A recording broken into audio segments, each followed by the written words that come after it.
brethren. Morning. It's still morning. And happy Feast of Unleavened Bread to all of us. Today my sermonette is titled After Passover and Days of Unleavened Bread. After Passover and Days of Unleavened Bread. We had the Passover, and we know what that means. It's like renewing our commitment to the service of God and Jesus Christ, our brother and our Lord. And the days of unleavened bread, the first day and today the last day, the Feast of Unleavened Bread.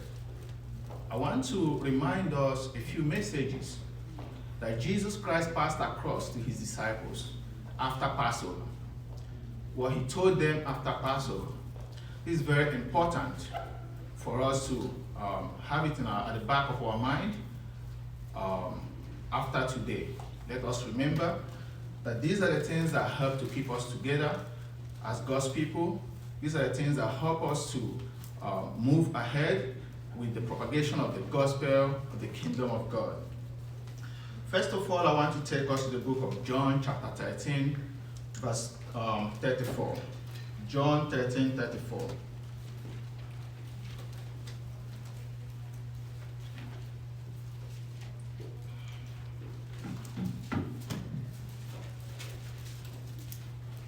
John 13.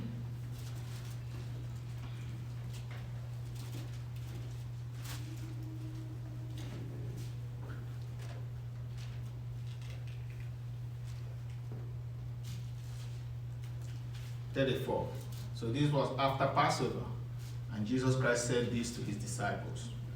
He said, "A new commandment I give unto you, that you love one another as I have loved you, that you also love one another.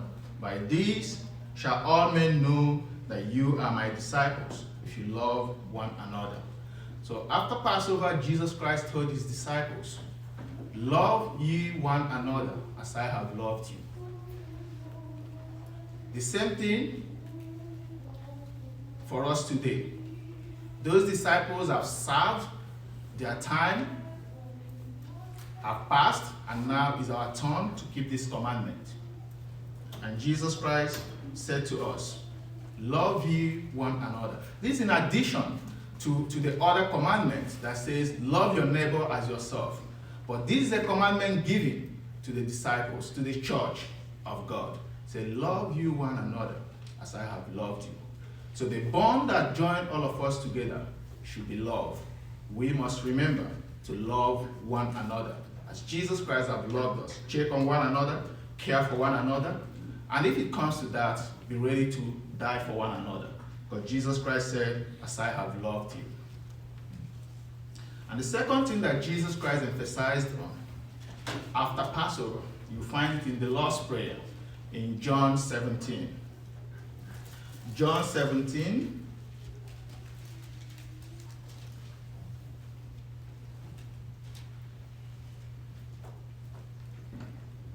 John 17 from verse 9.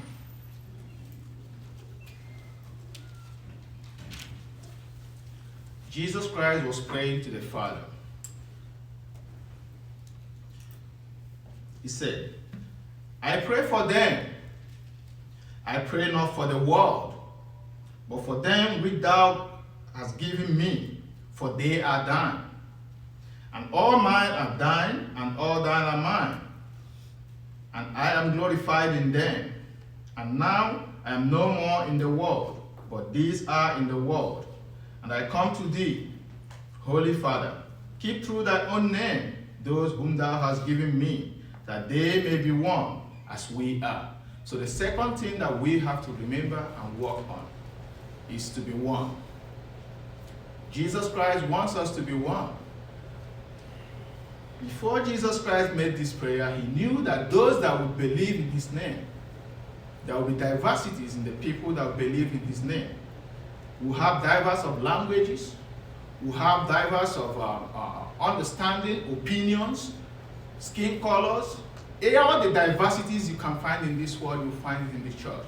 But Jesus Christ knew about it, and he said, Heavenly Father, I want them to be one, even as we are one. It's very important for us to be one, joined together by love. My first point. So Jesus Christ prayed to God and said that they may be one, even as we are one. Any day we cease to be one, the church will be torn apart, and everybody will go their own way. No matter what divides us, no matter what comes in between us, no matter what it is that makes us different from the other, Jesus Christ wants us to put all of them together.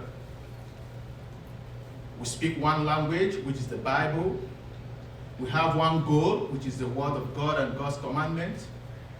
Everything we do must be in line with what God wants us to do. And we must walk as one. We must be one, no matter what. This is very important as we renew our commitment to the service of God. We must remember to love one another as Jesus Christ has loved us.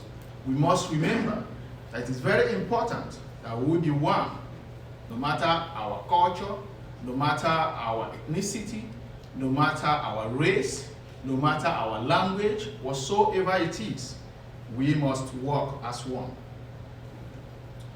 That is unity among ourselves. Then the last thing is unity with Jesus Christ. We have to be unified with Jesus Christ and God the Father for us to move forward as a church. And Jesus Christ told us this in the book of John chapter 15. If you turn to John chapter 15 from verse 3. John 15:3. One with God, one with brethren, and one with God. John 15:3.